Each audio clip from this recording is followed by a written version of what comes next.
Hello, ladies and gentlemen. We are back with the NFL Roundup podcast. It was walk-off weekend this weekend. Had a lot of great games. Maybe the greatest weekend of football I've ever seen, honestly. What about you, Shane? Where does it rank up for you? If you take the results away. It was a great weekend for sure. Yeah, it was. First half was pretty good. Second half, not so much. But yeah, no, it was a great weekend. But it was definitely a weekend of the underdog, too. Yeah. No, I was. You don't see that very often. I mentioned before we got on, and I'm usually a guy who do take the favorites for the most part. 0 for 4 this week on my picks. Rough, man. And I was 2-2, which is not much better. But to say the least, I was pretty surprised with how the weekend went, obviously. So we'll get into it. Yeah, so starting off here, we'll go as they were scheduled, Saturday through Sunday. Yep. The Bengals-Titans game. What was your opinion on that one, Shane? I was a little bit surprised with Tennessee. I mean, like I said, I had them picked to win here at home. I thought they were going to come out with a little better, but this is the third time now that they've been the number 1 seed at home and got bounced in the first game they played. So that's, I don't know. they don't 3 times in their history, I'm guessing. Yeah, I'm assuming that's the only times they've had it, but they probably don't want the 1 seed ever again. This is I can't remember when the first one was. I know the second one was in I think it was in 2008, the year Brady was hurt.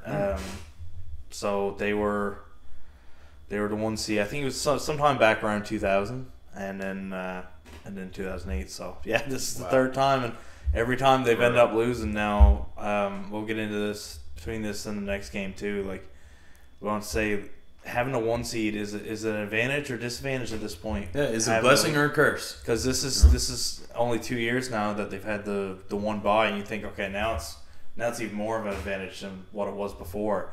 But it seems to me like every team coming out of wildcard weekend is ready to play. Yeah, and that one team that's rest, like you said last week, rust versus rest. Yeah, and I mean it's only been 2 years, so.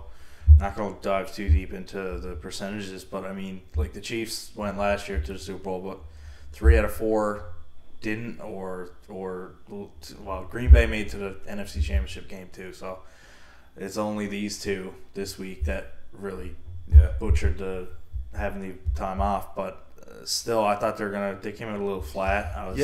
Well, my first note here was.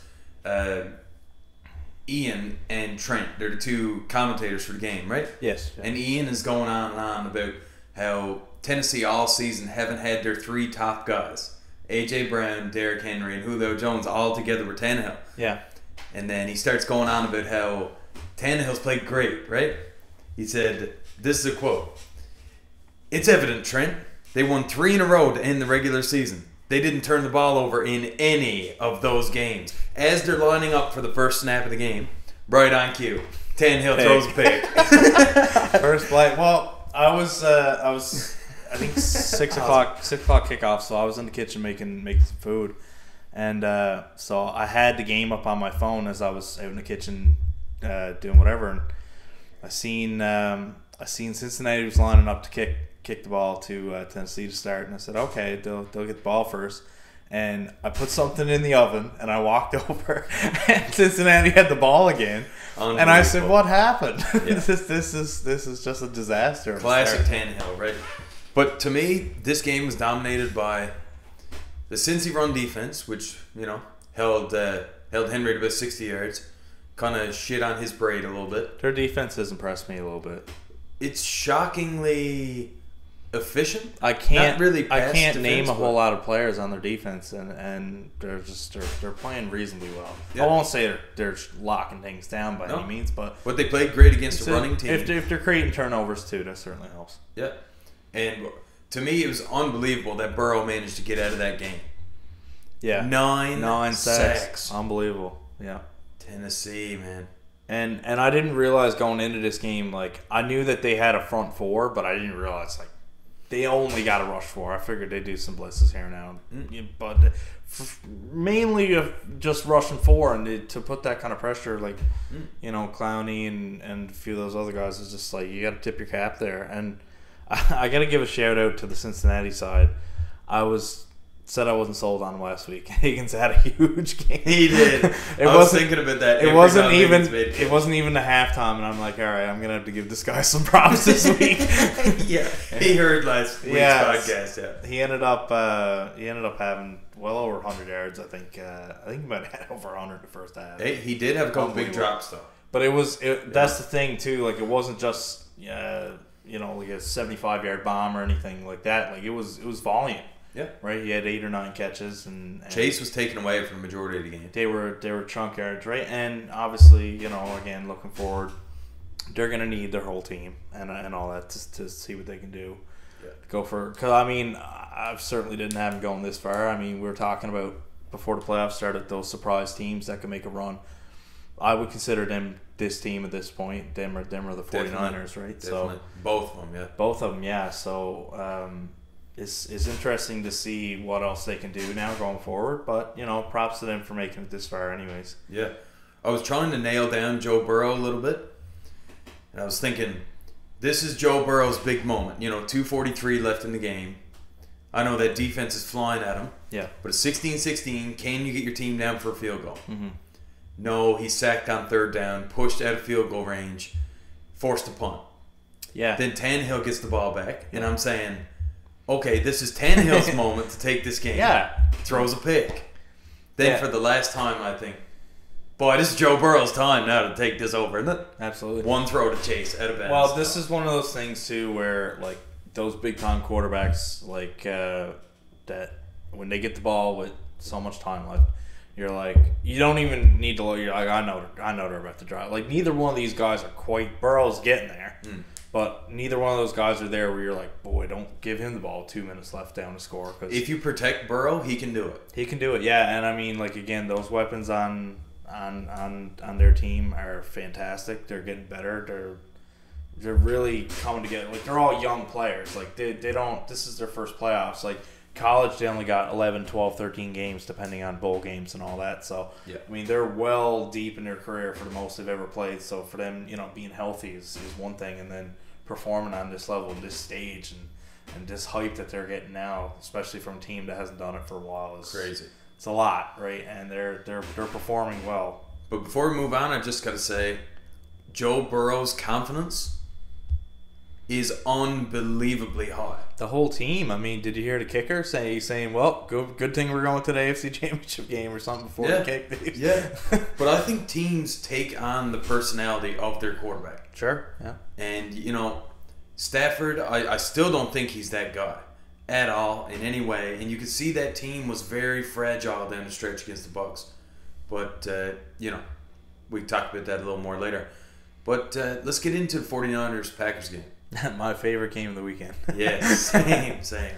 It's so funny because, like, we look at the last game this weekend, obviously all the high scoring and stuff, and that's the one people are going to take away from. But this was such a defensive struggle, but you're on the edge of your seat, especially like when you get to the end of these games. And I mean, they're all, for the most part, really, really close. Walk-off field goals, overtime, right? All the games this weekend really came down to the wire. But, like, it took a block punt for them to get 7. So, like, that was the biggest play in that game because offensively they weren't doing anything. And the block field goal. Yes. Saved and I mean, that don't seem like a huge deal at the time. I believe it was 7-0 going into the half before that. So, I mean, you're down 10. It's a completely different outlook, especially in this game. Yeah. Where it's defensively driven by both teams. Can't remember 100%, but I believe San Francisco was getting the ball too after halftime. So, when you're looking at it, okay, we can come out, put one drive together, and we're tied. Now it didn't turn out that way, and like I said, the block punt is put them over the top and gave them a bit of hope. But like they were really within one score the whole way, which like even though they weren't scoring, their defense held them in, and I mean obviously holding Aaron Rodgers in check for 3 quarters. Unbelievable. No, Rodgers, he threw 9 balls to Adams, 9 balls to Aaron Jones, and there was only 2 other receivers with receptions. Yeah. I don't know about any other receivers with targets, but I just looked at the caught balls, and there was only 4 people who got the ball. It was one point in the third quarter. He caught it as soon as I thought it. I was like, man, where's Lazard been all game?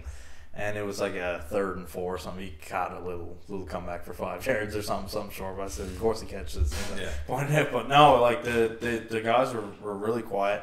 And we don't really talk about it a whole lot because we don't really cover Green Bay games a ton till now. But like they're really missing Tunyon.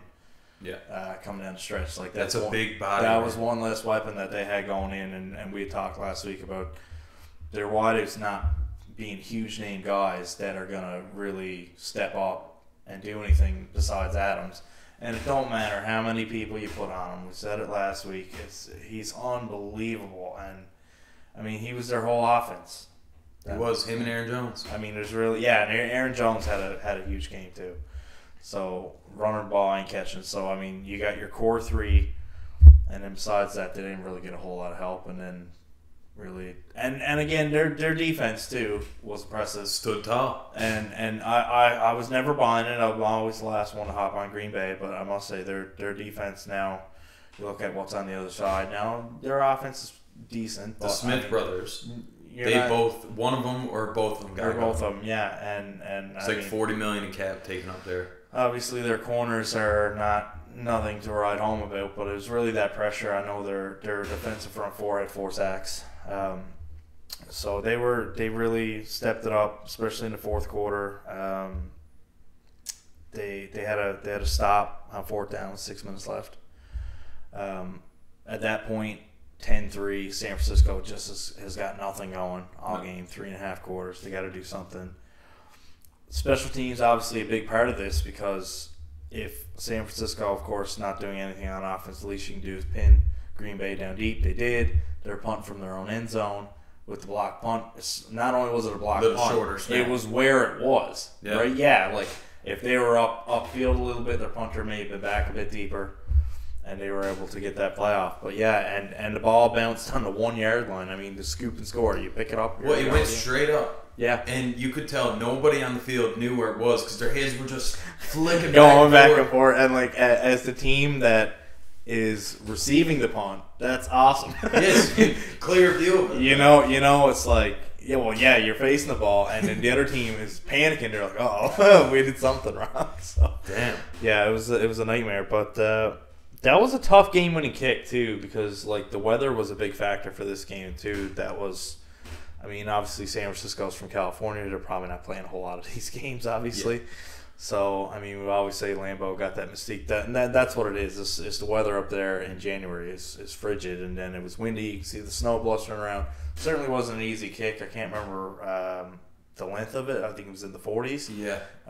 So certainly was a makeable, but not an easy kick, and you nailed it. Yep. Sent to the NFC Championship. God, I just didn't see San Fran here. I did pick them, but God, at the beginning of the season. What was your score for that one? Don't remember. 1 second. Because I mean, here. 13. No, it was 13-10 was obviously a lot lower than what I would. I had 30-20. Yeah, that's right. Yes. So not even close. No. So right? Yeah, both defenses really stepped up. But I'll take the pick. With that, yeah. But, yeah, certainly. But, all right. Let's move on to the saddest game of my weekend. Yeah, for sure. Well, it was an epic low. They were down 27-3. Yeah. And you were gone. You had no hope. This game reminded me a lot of the Buffalo game. Tampa's game against Buffalo, because it might have even been the same score, 27-3. And Buffalo came back and tied it in that game too. They went to overtime, and it was almost a carbon copy of that game, except for obviously that last drive at the very end. But yeah, no, I've seen this game a bunch of times, and I don't know why. I felt this matchup, there was no way they were coming back. They couldn't move the ball, and I mean they really couldn't. I mean it was still 27-13 with 3 minutes left. The only reason that it looked like they had any semblance of a chance was just because the Rams were so fragile. Stafford looking away, and they got a chance to just win the game on one single play right there. Yeah. In the red zone. Well, the snap goes right over his head. Right over his head, yeah. And I mean, and they had recovered the ball at like midfield, so it was like 25, 30 yards back. Huge. It was rolling, kept going back and back. But if you had to tell me before this game that Tampa Bay was going to force 4 turnovers, and depending, I don't really know who the snap's on. Could be on the center, could be on Stafford, but none of them were were primarily on Stafford, I'd say you're crazy. I mean, 4 turnovers at home against this team, and I'm like, okay, now I'm thinking Tampa got a real shot, right? Well, God, you would have. Well, if you said there was only 1 turnover for Tampa, 4 for the Rams. Well, Jesus, I'm going to say 40-20 blowout. You think they're winning by a couple scores? Yeah, for sure. But it was just a terrible game. But it's really what kept them in it. Like, I mean, the Rams were just systematic. Like in the first half, like they could not stop them on defense. They couldn't get the ball moving at all. Like the pass rush was getting there, as expected. I did expect that was going to be the thing, and you know, obviously, what we didn't know going into this game. It's what I said to you during the game. I had made my pick, assuming Wirfs was going to try to tough it out. I thought they were going to have at least one of Grayson or Perriman. They didn't have either. Yeah.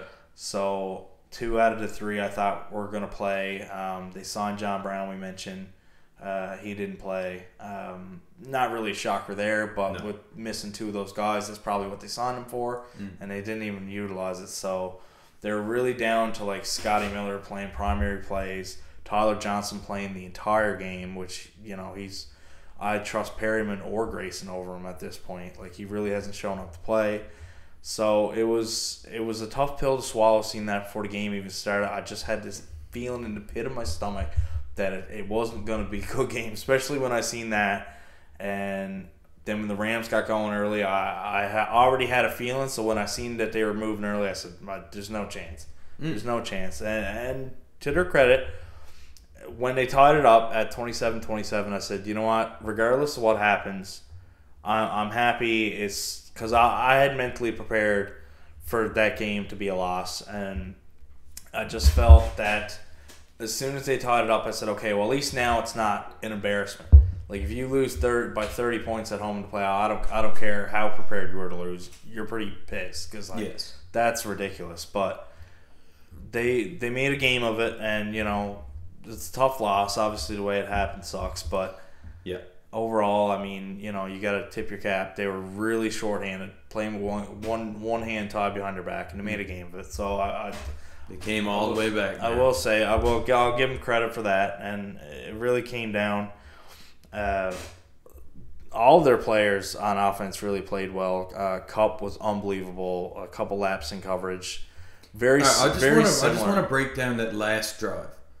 Because to me, it makes absolutely no sense to send an all-out blitz. Yeah. And when they need 15 to 20 yards to get in field goal range. This is what Todd Bowles does. And like he's so blitz happy. And sometimes the pass rush is not getting there. And like that's the thing, too. Stafford was the number 1 quarterback against the blitz. By Pro Football Focus going into this game, so, and it showed in this game. Yeah, and I mean that's what he does. Like he gets the ball out quick. He's got, you know, Cooper Kupp is unbelievable. He can play anywhere. He's prime. He's his size is a slot guy. He's quick. He's shifty. He's gonna get the ball out fast. And he like their yak yards are unbelievable. That's and OBJ played unreal. In the first OBJ half. had a huge game. Higbee made key 3rd down catches, which is why I mentioned him last week. That I've been impressed by him. Now, going forward, do you start Akers or do you start Michelle? I mean, that's the beautiful thing with their backfield is you can make so many different moves. I mean, Akers is coming back off that injury. He's probably not even 100%. Maybe he is, but he's certainly, you know, if turnovers become a problem. Well, he looked 100% last week. Yeah. You can't look 100% last week and show up and do this week. Yeah, right? I mean, and I don't want to take a couple turnovers and blame it on injury because the injury's got nothing to do with that. No. Just poor execution. Yeah. Right. I mean, like that's what comes down to holding on to the ball. Yeah. So it was all fumbles for the turnovers, but yeah, I mean, credit to Tampa's defense there too. I mean, that's kind of what they do. They're not always a lock you down. Hunters. They're never gonna lead the league in yardage. I mean, they get, you know, bend but don't break kind of yardage team, but they will create turnovers. And that was really what carried them last year was making key turnovers and key plays. They were probably on their way to losing the Saints game if not for, I think it was like 3 turnovers in the fourth quarter. Yeah. Devin White with a big pick there. Yeah, there was a couple picks, and then there was just the fumble on Cook. Yeah. So I mean, they really made key plays last year. The interception against Rodgers set up Scotty Miller. So like it really, and it's same thing. I mean, it kind of like you inspire your offense then too, and it was a couple of key plays. I mean, the bomb to Evans with three minutes left really gave him a little bit of life. The touchdown by Fournette at the end of the third quarter was the first one where you start believing. And it's unfortunate because like they got the poor snap by the Rams that went back to midfield. That was, I believe, immediately after the Fournette touchdown, the first one. And they had all momentum at that point. No, they turned it over on 4th down. And then the Rams took it down. Okay, yeah. Getting the timeline messed up. But it was about 13 or 14 minutes left in the fourth, and you're down by 14. I mean, obviously that's a huge swing. Like, had the Rams, and they were in field goal range, so had they got one there, you're down 3 scores with 13 minutes left. I mean, again, that's probably it, right? I mean, unless you're scoring really, really quickly, right? Yeah. So to go the other way then and to start at the 50, and well, think about it. They were down 14 with like 3 minutes left in the game. Right. And they came back and they still taught. So, I mean, to have it at midfield like that with the same score, it was 27-13 then. So, I mean, you figure, I know you don't want to be kicking field goals then, but at least get some points. And then, yes. Obviously, had that happen the way it turned out, I mean, you would have been up 3. And 3, yeah. then you're tied, right, at the very end there. But, butterfly effect and all that. And, the Rams were obviously running the ball a ton to try to get out of there too. But, I mean, it was the fumbles, the turnovers that really put them in that spot. But the Rams sucked it up, and Stafford, I feel like he was on his heels when Brady started coming, and that defense started coming. Yeah. And everyone on their team felt that. And that's what was causing the fumbles. Everybody was on edge. Oh my God, we're going to blow this game. Mm-hmm. And then they did blow it. They blew the game.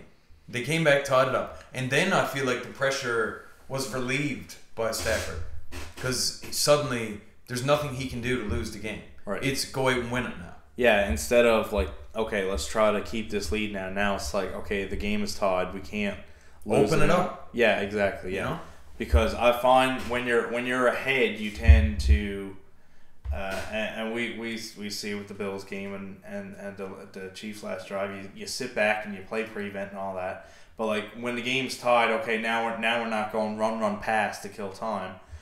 We're gonna go out there and try to win, and then obviously. Bad play call by Tampa on defense, and Kupp was wide open. So I mean, Kupp win. That was two huge plays with the touchdown earlier in the game for 70 yards, which was on 3rd and 20 by the way. So I mean, you really should be getting off the field, obviously, with a down like that, and next thing you know, bam's in your end zone. So. That's what we've seen in the previous game this year. Deshaun Jackson caught a bomb, wide open. So just busted coverages. I mean, and that's something we haven't really seen much of probably since that game, which is so crazy to think about. But I mean, that was week 4 or week 3, pardon me. And like you go the whole season without giving up real big bombs like that very often. Anyway, scatter time, I guess, but. None come to mind that was like a huge 70-yard play like that. No, not this season. It's the same team. Yeah. Right. And that's it. The Rams had their number that day. Yeah, so I mean that's 3 times now in 2 seasons that they've won, and you feel pretty good with their kicker lining up for whatever it was, 40 yards out. It's been a great leg all season. I had him in fantasy. It was fantastic. Yeah.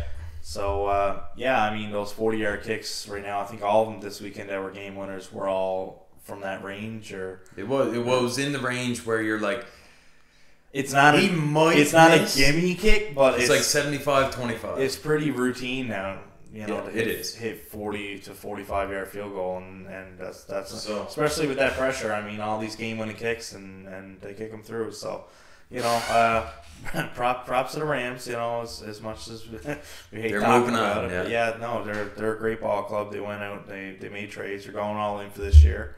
And, it's panning out, so props to them. All right. That may be the most exciting game of my entire life. Yeah, I mean, those last 2 minutes were absolute madness. The Bills and Chiefs. Just two young quarterbacks coming up, and they're like a totally different makeup of quarterback. They can run the ball. They're super athletic. It's just run outside the pocket. They're more dangerous outside the pocket than they are in the pocket. Yeah, which is so strange. It's like the new age Brady Manning now. Like when they're younger in their careers and they're playing starting off, and like I've seen a post that was like, this emergence of AFC quarterbacks is already surpassing like the Brady, Manning, Ben, and Phillip Rivers era. And then you got Herbert and Burrow now. And Lamar Jackson. Lamar Jackson, yeah. Trevor Lawrence is not even in there yet. Who knows? Like they might still have Deshaun Watson if he stays. Like, God forbid if Aaron Rodgers goes to the AFC. Like one of these great quarterbacks are going to have to miss the playoffs every year. Every year. Yeah. It's unbelievable. It's going to be routine. And, there's going to be more young quarterbacks coming in. We'll see what Pittsburgh does. Now, a little bit off topic, but do you think with the saturation of great quarterbacks now, there'll be less quarterbacks taken in the draft? And other positions will become more important, more prominent? There has to be. I mean, just look at the draft this year with the lack of first-round quarterback talent. I mean, only so many can come out in the first round. You could take a quarterback in the first round just to take one, but is it going to translate to the NFL? Is it even worth it? Like just looking at another AFC young quarterback that we didn't even touch on is Mac Jones. He looks fantastic right now.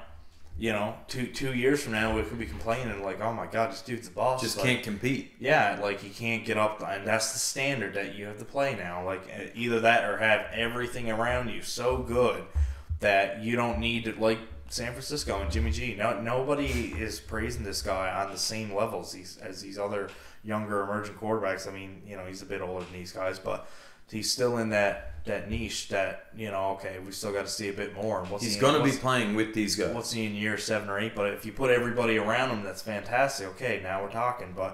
And that's what you kind of need, right now with Mac Jones. But we'll see with these other guys. Like, they do have a lot of talent around them, and they're talented themselves. And they are the leaders. There's no question about that. No. But just the will of these two kids to win and not die is unbelievable. They just would not stop. No, and over and over and over. Just the will to compete. And I mean, like I've said this with Kansas City for years now. They're absolute cockroaches, man. It does not matter. Can't kill them. You can't kill them. You cannot keep them down. I mean, like with that last. Well, let's just take a step back and recap what happened prior. Like it looked like Kansas City was ahead. I think they were up 2 scores at one point. And then Buffalo I think they missed the extra point on the touchdown, so they were up 9. And then Buffalo immediately scored on one play. Deep ball. Yeah, one single play, and then they're back in it, and you're thinking, okay, this game's getting good now. And I mean, away we go, and we're down to 2 minutes left. And Buffalo's driving, and it was 1:54 and 3 timeouts when they scored, and I believe they were only up 3. And I'm like, okay. And my buddy Max, his father's a Bills fan, so he really wanted the Bills to win. Mm-hmm. And when they scored a touchdown with 1:54 left, he's like, yes, oh my God. I didn't even celebrate. I said, Max, I've seen this a million times. Kansas City offense, that's a hot knife through butter. Watch this. Tyreek Hill, boom, one play, touchdown. 1:54, which is enough time in it, and 3 timeout. Come on. Like, that's an eternity to them. Yeah, it's a joke. Nothing. With 4 downs on every, you know what I mean? And then Tyreek scores, and I'm thinking, okay. Now it's looking good. Now it's looking good, yeah. Now, okay, you want to be the team that got the ball at the end rather than the team that don't. The thing was, when Buffalo had scored previously with 1:54 to go, they're up 3. So, okay, Kansas City only needs a field goal. Kansas City scores with Tyreek, they're up 4. Yeah. Okay, Buffalo needs a touchdown now. They can't go to the 35 and be like, okay, well, let's hope our kicker can make it. We got to go the whole way. 106, and they had less timeouts than what Kansas City. I believe they had 2. Yeah. And so you're thinking, okay, now it's gonna be a lot harder. 106, 2 timeouts, and this is, same thing as San Francisco and Dallas last week. Kansas City was kind of giving them the sideline there for a play or two, and I'm thinking, why do these teams keep doing this? I don't know. And they're just allowing them to go 15, 20 yards and just get out of bounds. But if they got timeouts, you got to cover something, right? Yeah. You can't leave the middle open. No. Because then they're going to bust it up, you know what I mean? So Buffalo drives down the field, and then, Gabriel Davis with 4 touchdowns. Playoff record. Insane. Right? And mind-boggling. This is their secondary receiver. So crazy. Unbelievable play by him. And 13 seconds left. At that point, I'm like, oh my God, this is amazing. Fantastic. I still looked at Max. There's no chance. I still looked at Max and said, they got timeouts. Don't celebrate yet. I didn't like that they had 2 times. I thought they were going to... I think the first play really dictated because I thought they were going to do the whole laterals and all this crazy stuff that, you see teams do on the last play. And they never really did that on the first play. They picked up a chunk, whatever, 15 or 20. And then I'm like, okay, they don't got to do that now. They're almost in Hail Mary range if they want to, but they still had 2 timeouts or 1. I'm thinking, okay, they really open playbook here. You got your timeouts, you got 8 seconds, and then Kelsey runs the Gronk seam pass. Runs wide open.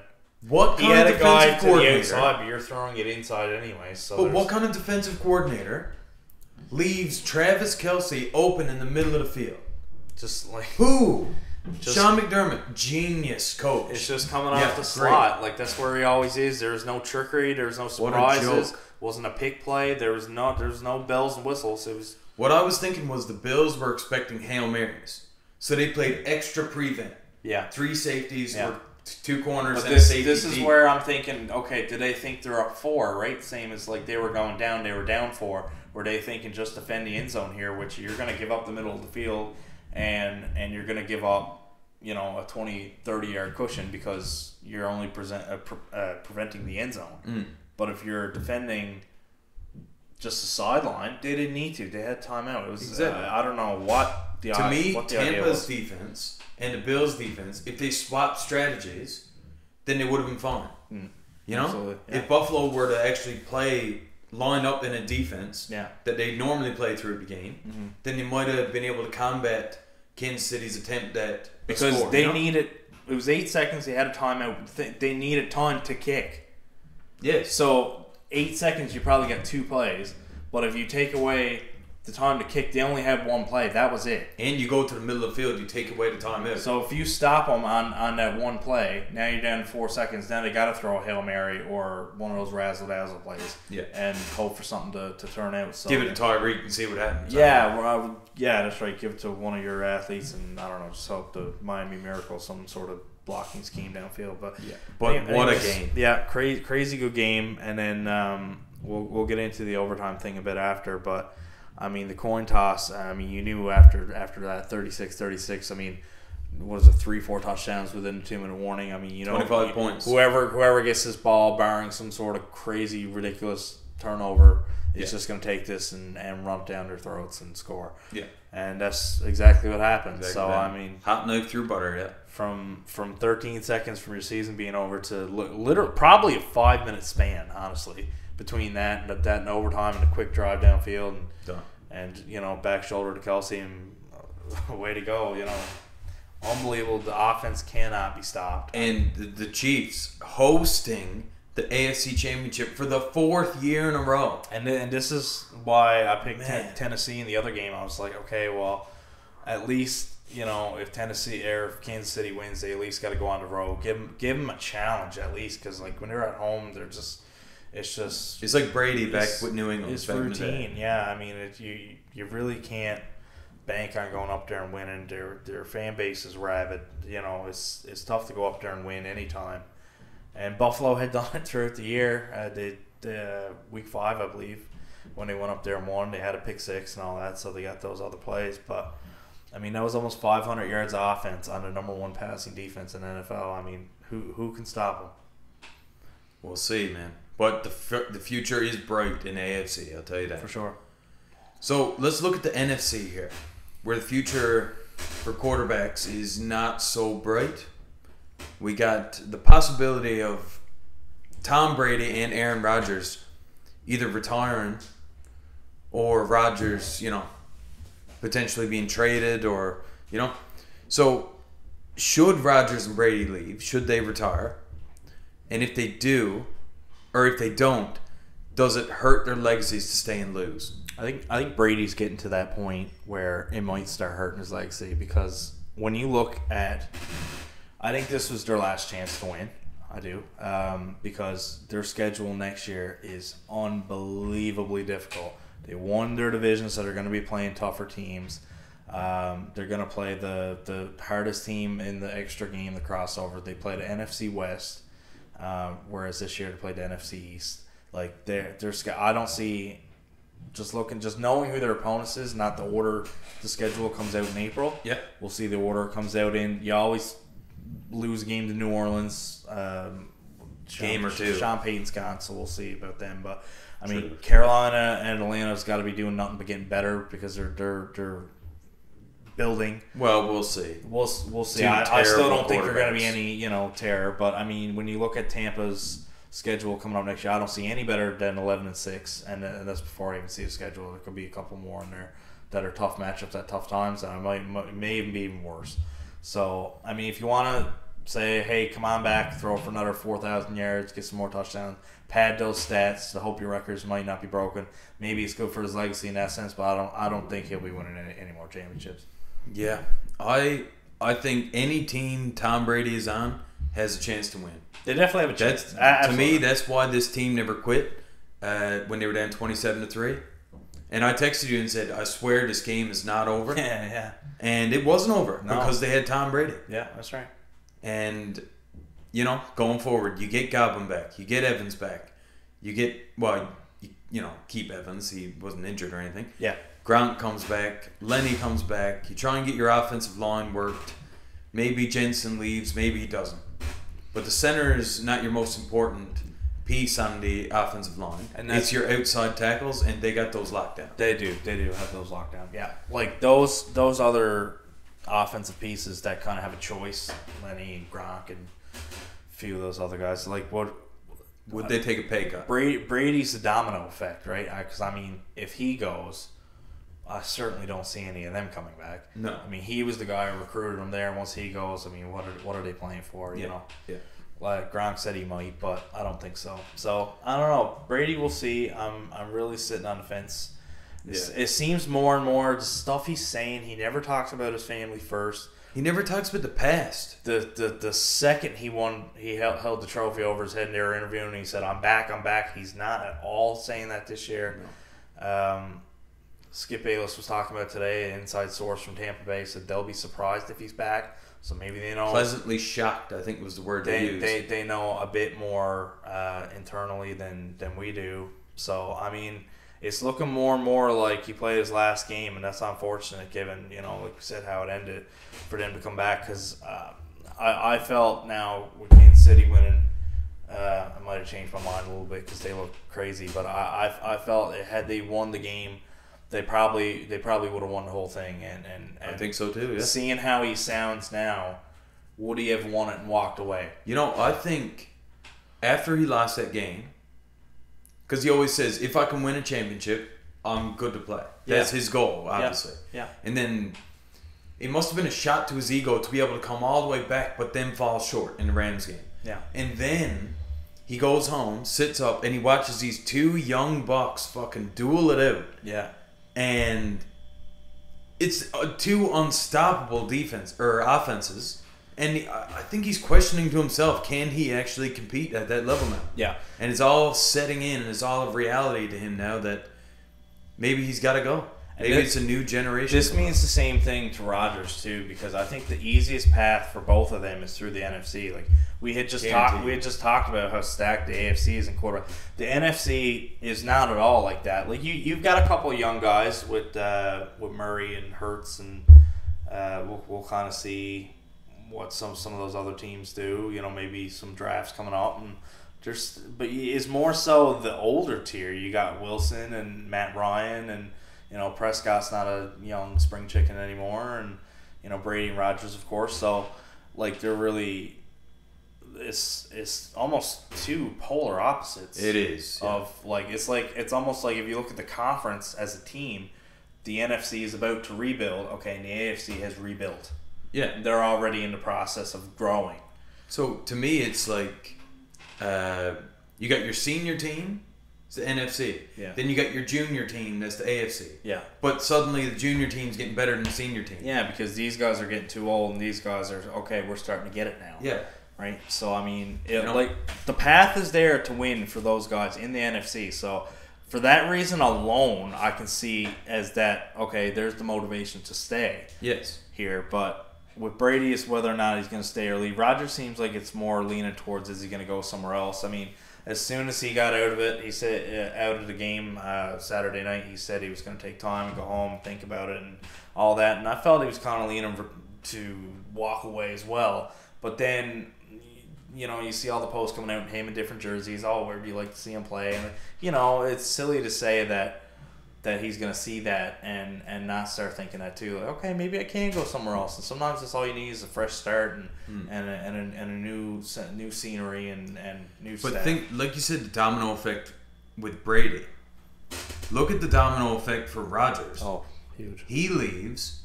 Suddenly, Devontae Adams, your best receiver, your only receiver, doesn't sign back. They're already in a rebuild at that point. They're $40 million over the cap with Rodgers. With Rodgers. And if they trade him, they only get $20 million. With Adams making less money. Exactly, yeah. And, well, if they trade Rodgers, they only save $20 million on his cap. They still retain $20 million. Yeah. So, I just don't see this. I don't see this working out in any other way other than Rodgers just staying there. You know? And does he lose Adams at that point still? Yeah. I think it's less likely if he stays. They'll find a way to, you know, the dummy contracts and stuff that they do with, like, with the Saints signed Taysom Hill to some crazy 1 year, like, $200 million contract, some stupid crap that they pulled to free up money. I can't remember what it was, some ridiculous contract. It's like and then they actually gave him a contract this year. So, like, just tells you how stupid it is, the cap. And it freed up, like, $17 million or something for them. Like the cap itself, they got it figured out. The cap itself is stupid. You can retain so many players through the cap, and I don't know. It's right up your alley, though. Yeah, I mean, it's tough to talk about because like when it looks like these teams got no chance, and I mean the Saints, you know, had a decent team this year. They were like $100 million over the cap last year. Yeah. How did they keep anybody? And they managed to do it. So we'll see. Like, you know, I don't think anybody's like, oh, Devontae Adams is definitely leaving. So there's definitely, like, I feel like conventional wisdom is that he'll stay. I think so, too. Yeah. And being $44 million over 10, what does that tell you? So any team that got, you know, $20, $30 million of cap to play with, I mean, Jesus, what can they do? Yeah. Like, I can see him staying, but then if he stays, it just... you don't have any money to sign anyone else, and he says he doesn't want to be a part of a rebuild, which to me is going to force him into retirement. Sometimes it's not necessarily the cap room you have; it's the money, right? Which is you almost got to separate the two because, like, just take the Patriots for example. They spent $200 million last year in free agency. They got capped this year. They got $20 or $30 million. They can go out and get. But does Kraft want to spend more money? You need to put all that money into the team this year. Building, yes, but not quite where they want to be just yet. He don't want to go out dishing $200 million every year. You can't do that. You can't afford to do that. No. So sometimes it's not necessarily a cap issue; it's a money issue. And not every owner is built equally. No. You know, Kraft does have a lot of sway, a lot of extra money. Like whoever owns the Jaguars and can't sell a ticket is not in the same boots as Robert Kraft, or Jerry Jones, or one of these higher echelon owners. So sometimes it's not a cap issue; it's a money issue. Right. You don't have the money to even equal the cap, even if you wanted to. But that's why there's a cap floor as well to prevent teams from tanking them and all that. But these bigger, high-profile teams could definitely start to rebuild. And there's a couple besides Green Bay and Tampa that we want to touch on. Mainly all the teams that are like higher echelon teams that we saw going into the playoffs that got put out this weekend or last. And I think for a lot of these teams, they got the pieces in place to kind of stay where they're to. Stay relevant. Yeah. So a couple we want to look at was Tennessee, Buffalo, Dallas, and Arizona. So is there any of those four that stand out that they might make, not necessarily a rebuild, but maybe a retool, a really big Patriot-like free agency splash? Buffalo, I feel like their season was a letdown just because all their talk in the offseason last year was we need to build our team to beat the Chiefs. And it looks like they could have done it, but fell short. And now you got to wait another 12 months to get back to this point. To have another shot. Like, my thing with Buffalo, too, is when you look at that game the past weekend, you're thinking, okay, so you got to stop from 42 points happening. How do you do that? Oh, okay, let's go out and get better on defense. You just had the number one pass. You can't get better. You can't get better. That's it. You can't compete with them. That's it. Like, something has to change. Allen has to get better. He has to get better than being on Mahomes' level, which is at the absolute max. Mahomes can't get any better. He's the best. Bringing in a Derrick Henry to Buffalo or some crazy out of this world crap. I still don't think that'll help. Looking at their offense, what can you do to improve it? I mean, even Knox is a pretty good tight end. Like, if you want to start taking away little pieces that you can nitpick, he's not top 5 tight end or something. Like, do you do something like that? Like, I don't know what they can do. But what do you do in a divisional round? What do you got to put up 50 points to beat the Chiefs? No, if you put up 50 points, they're going to put up 50 points. You put up 55, they're putting up 55. Yes. Patty Mahomes is just in the AFC. I don't know if anybody can compete with him. I don't think it matters who he has. And if what we just said is true, and the AFC is stronger than the NFC, if you look at the AFC to them as a layoff, I mean, what does that say about the whole league? Exactly. Well, AFC to me is going to win the Super Bowl for the next 20 years. It seems that way, right? I mean, even if it's not them, it's one of the other 4 or 5 that we're talking about that's emerging. And there's people that aren't, there yet. Who maybe Tua is amazing in 3 years. We don't know. Who knows, right? Like, there's people, and Mac Jones. Does he get better? Like, Deshaun Watson, like we said, he's incredible. We're saying he's top 5, and he could end up going to a whole new team that got weapons. Like, who knows? Like, there's so many variables in that, So we'll see. But Arizona to me is also interesting. Yeah, I feel like they do have some pieces like a J.J. Watt that are getting older too, so they might have a bit of. And who's that guy who was on Jones? Chandler Jones? Yeah, he's getting old too. Yeah, Yeah, he is. He's on the way out. Hopkins, great, but he's injured. Got to stay healthy. Kyler Murray, with his showing, I mean, you're not replacing Kyler Murray. You're going to keep him. Yes, for sure. But, it's just boneheaded plays a lot of times. And I don't think it'll be a rebuild. I think they'll go 9-8 maybe next year.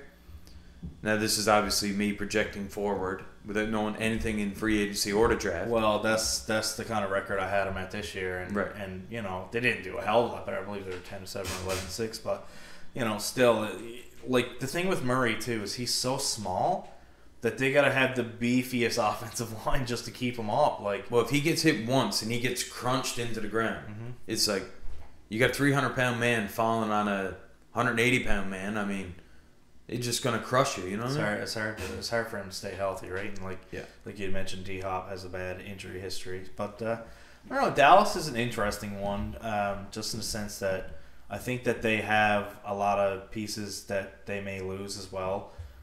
Their front 4 guys, I think they might lose a couple of them. Gallup is good as gone. I believe Schultz is a free agent as well. Do you replace him as a tight end? Do you commit to him with big money? So they're probably going to make changes, whether or not it could be coaching changes too. It could be worse. Yeah, they could change the front office. They have high potential to lose some coordinators. There's a lot of moving pieces, I think, in Dallas. They could be one of the more interesting teams this offseason. Yeah. Well, moving on to our next topic. Should the OT rule be changed?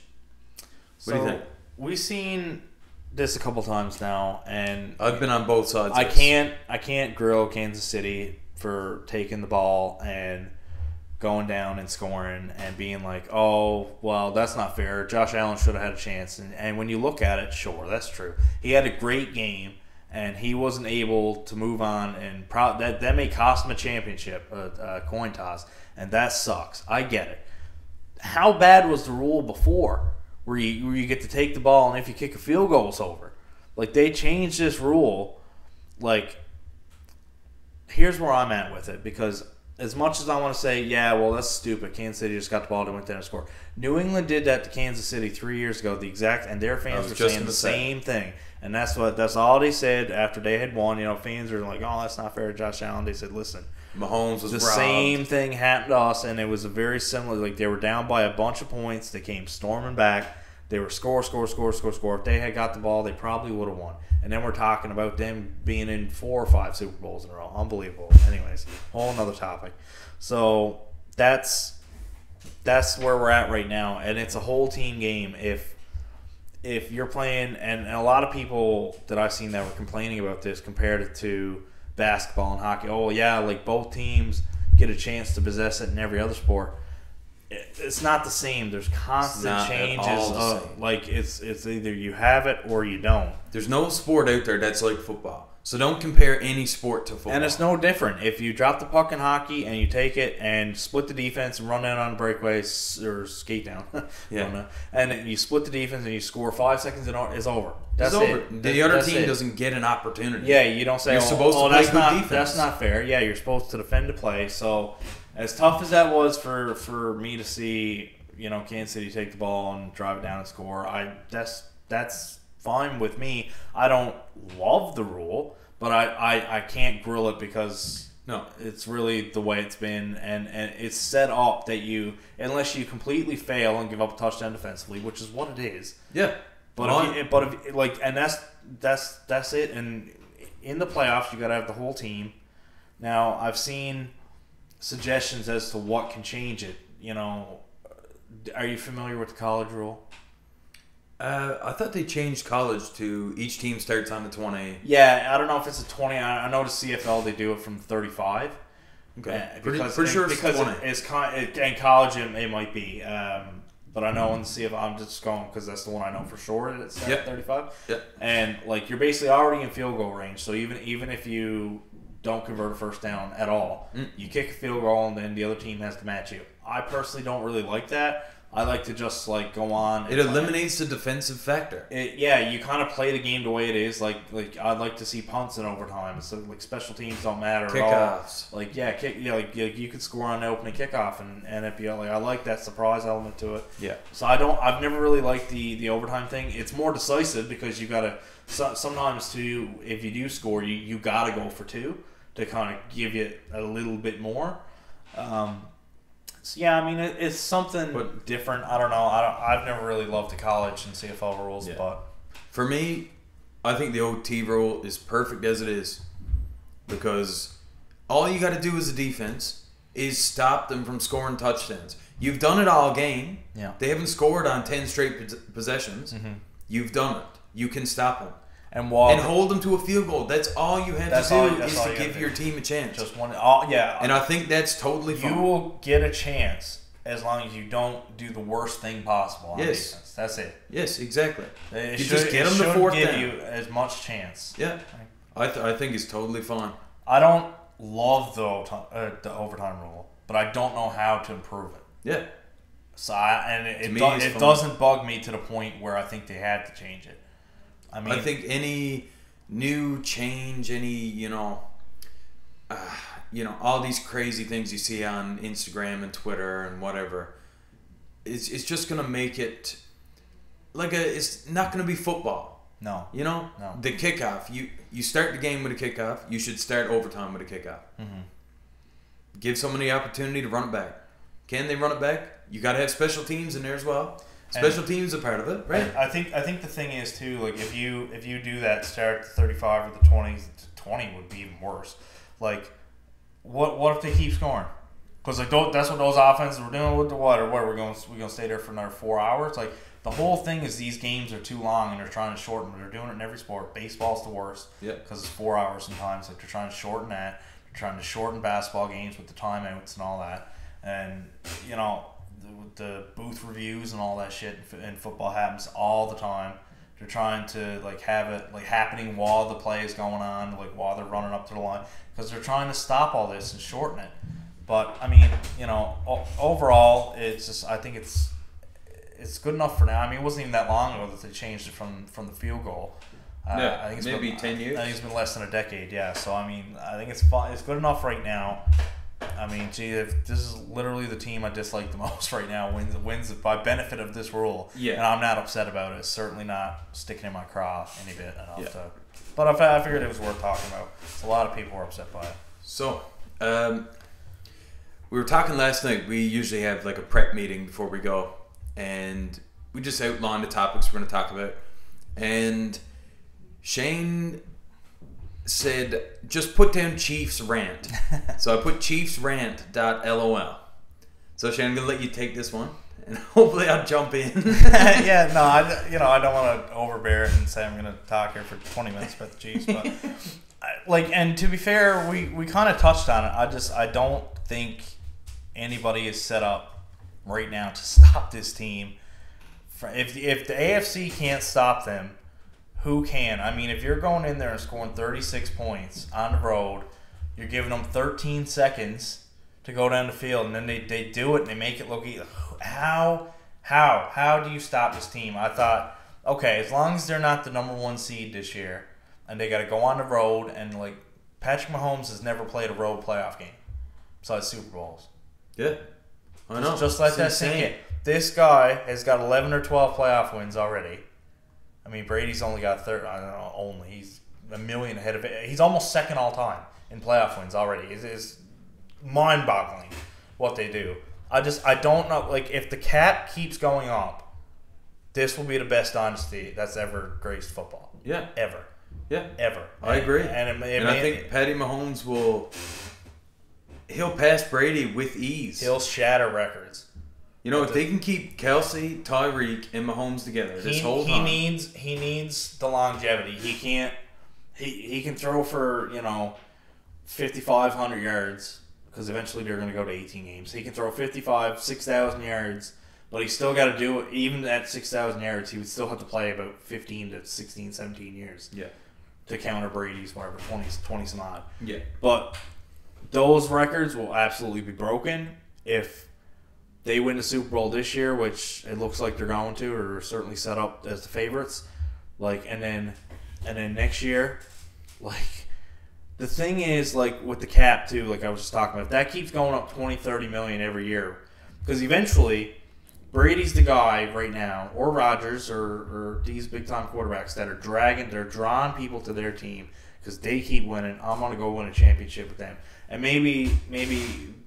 People will counteract that and say, okay, I'm going to go help Buffalo, or I'm going to help Baltimore, or I'm going to help whoever, because I want to beat that team. Some people are like that, but eventually, Brady's on his way out, if not already gone. Rodgers is on his way out, if not already gone. He's going to be the magnet, the glue that draws people to his team. Yeah. And then not only did they get a sign for breadcrumbs, which some people do to win, but now if the cap keeps going up, what is stopping this team to literally just win for 20 years? I'm telling you, man, I don't know. And the reality of it hit me when they kicked the field goal to tie the game with 13 seconds. Then I goes, and all I'm hoping for, the coin flip, I scream, tails never fails, Josh Allen, tails, lands on the ground, heads. I automatically knew, my God, this is over. I think when it was 13 seconds left, and I seen them drive 2 plays, changed my entire perspective of that team. I was like, okay, this is the year. They're not really themselves. They were 3-4, and then now all of a sudden they've lost 1 game since October, and I don't know how they've looked vulnerable, and they just kept squeaking at wins. And I said that's not going to crack in the playoffs, and they just keep winning. They're like we said earlier, they're like a cockroach. You can't kill them.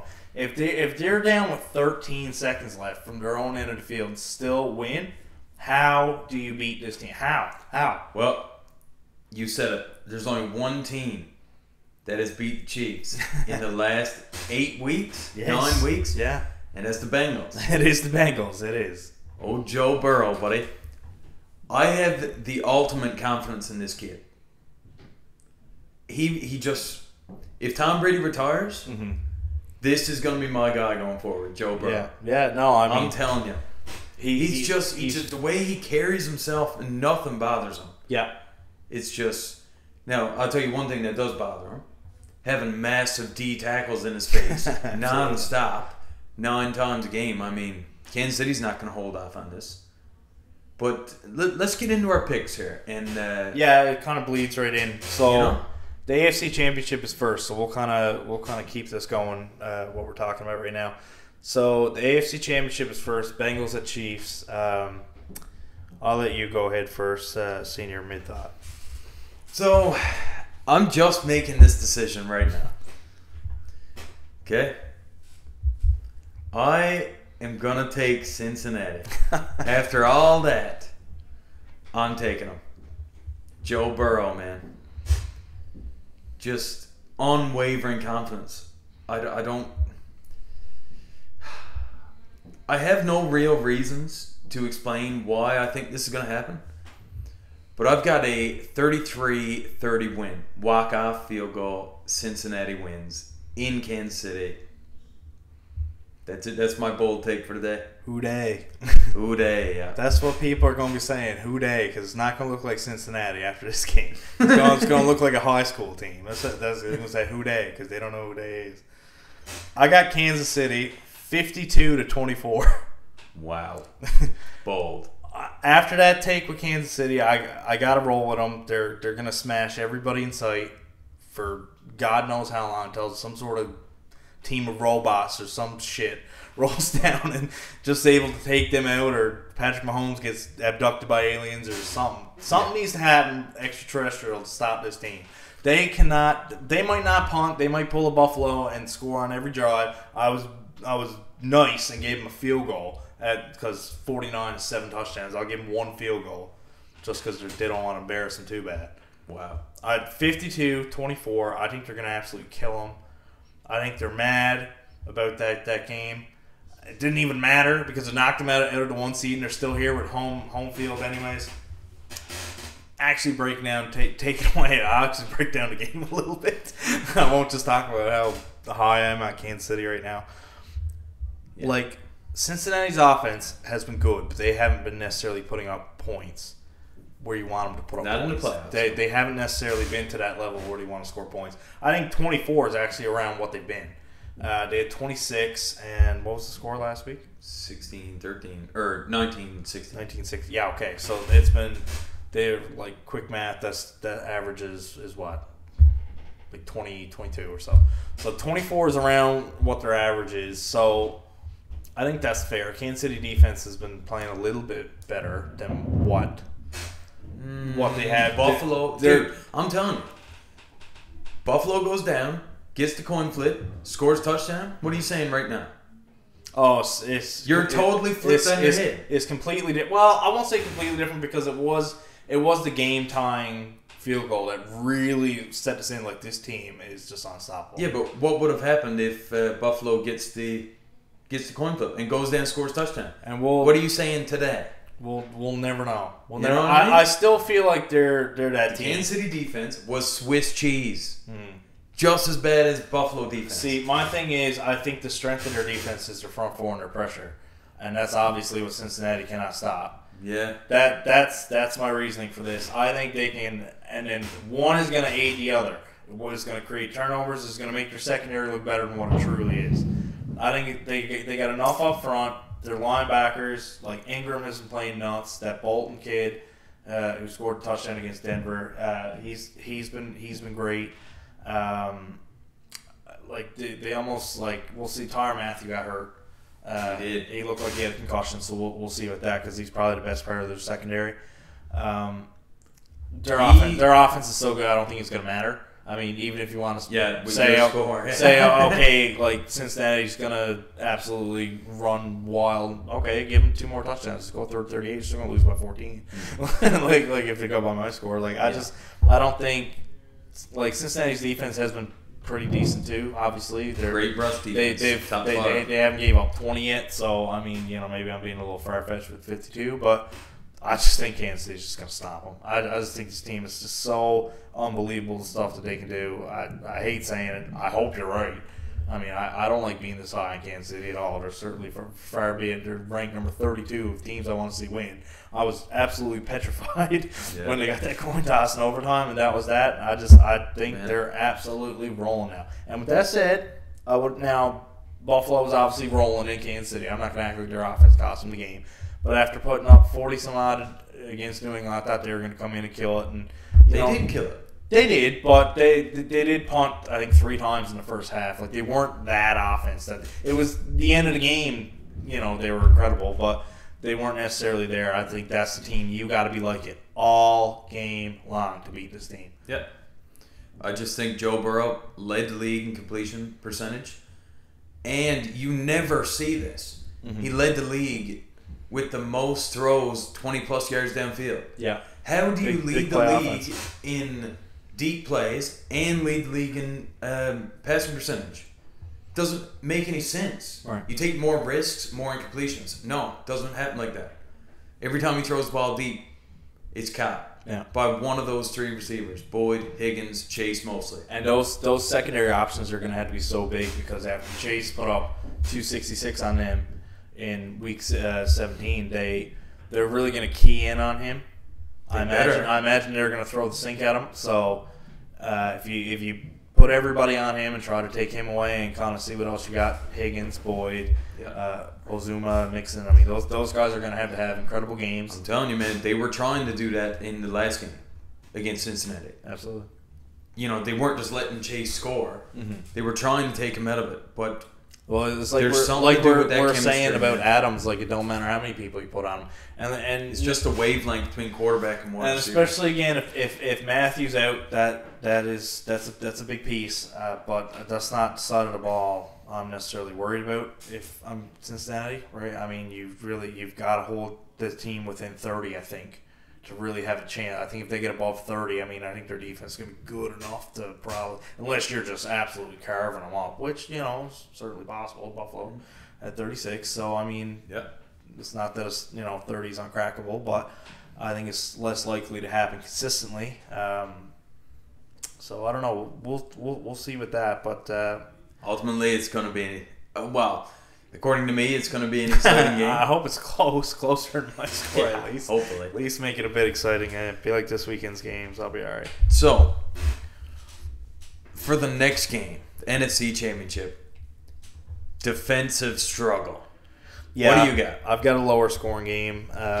Not too low, I guess. Pretty standard for some of the games we've seen this postseason.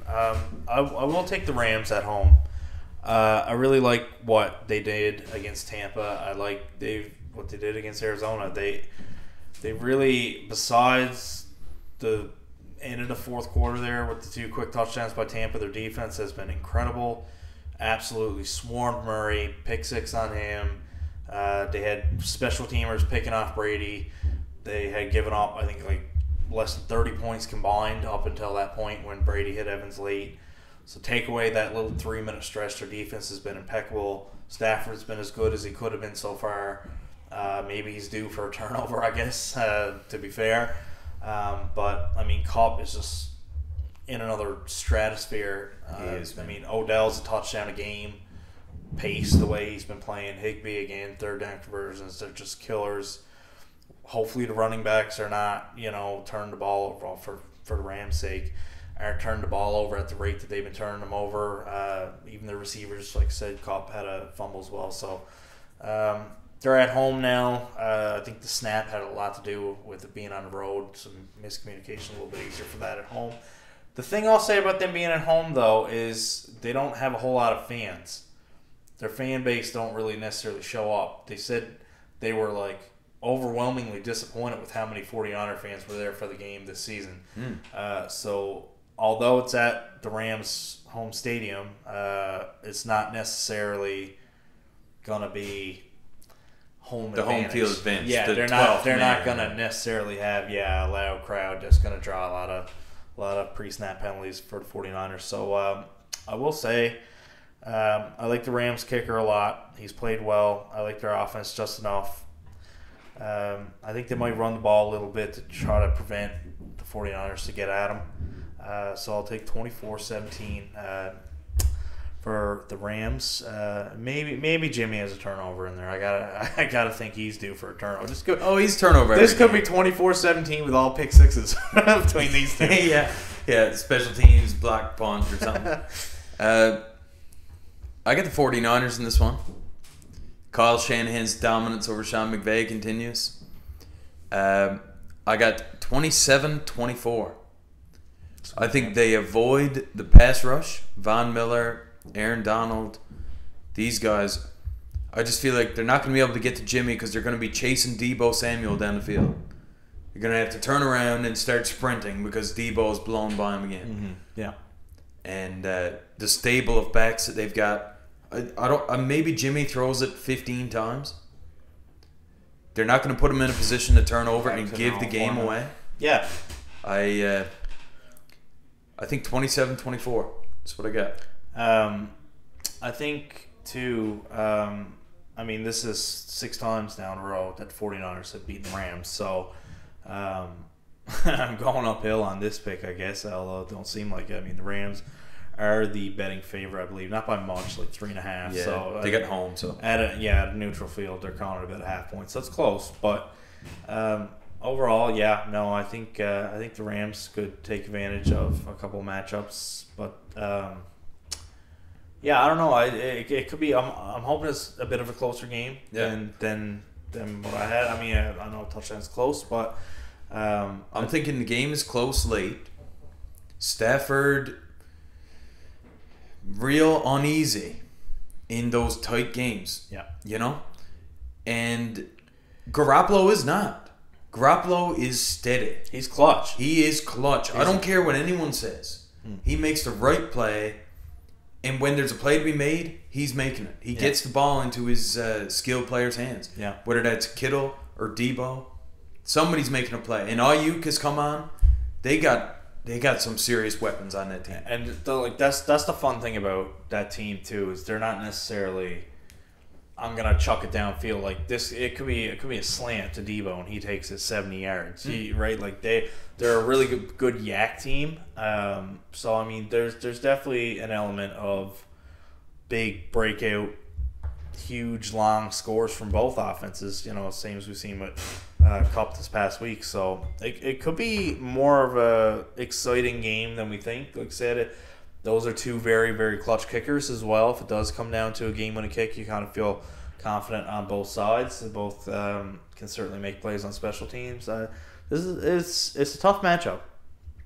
Should be a good weekend. Hopefully you're wrong about the Chiefs game, but I was 0 for 4 last week. I'll be more than happy to be 0 for 2 this week. Yeah. I'd love a Bengals 49ers matchup. So we got the opposite. I got the Chiefs technically at Rams because the Super Bowl's in so far. Yes. So the Rams could be second time consecutive years now to host the Super Bowl. Like I said, they don't have a whole lot of fans. I'd like to think some fans will show up for the Super Bowl, but we'll see how it goes. But I got Chiefs at Rams for Super Bowl 56, and I got Bengals and 49ers. And what a strange Super Bowl. That is so strange. And I seen some fans say that like when they had the playoff bracket up before the playoffs started, and everyone's like Bengals, 49ers. I seen that a couple times. A lot of people with the little laugh reaction. Yes. Said, "Oh, come on now, that's silly. That is." And here we are. Here we are. Well. Another one in the books, Shane. Another one in the books. Yeah, we're less and less games to pick every week when we get into. Yeah. It's fun knowing we're getting to this point in the season, but it's sad knowing the season's almost over. It is, yeah. And I guess we'll be back next week. Yeah, definitely. Yeah. I guess we'll just do probably a shorter one next week just to do a recap. Yeah. Right. And if any other news items do pop up, we can maybe go in depth with some other stuff that we want to talk about that we haven't touched on. Yeah. Maybe get into some early off-season preview stuff. Yeah. And then the following week will be mainly a preview of the Super Bowl. Yeah. And we'll get into our picks and maybe some news items and stuff before. We'll get into our pick.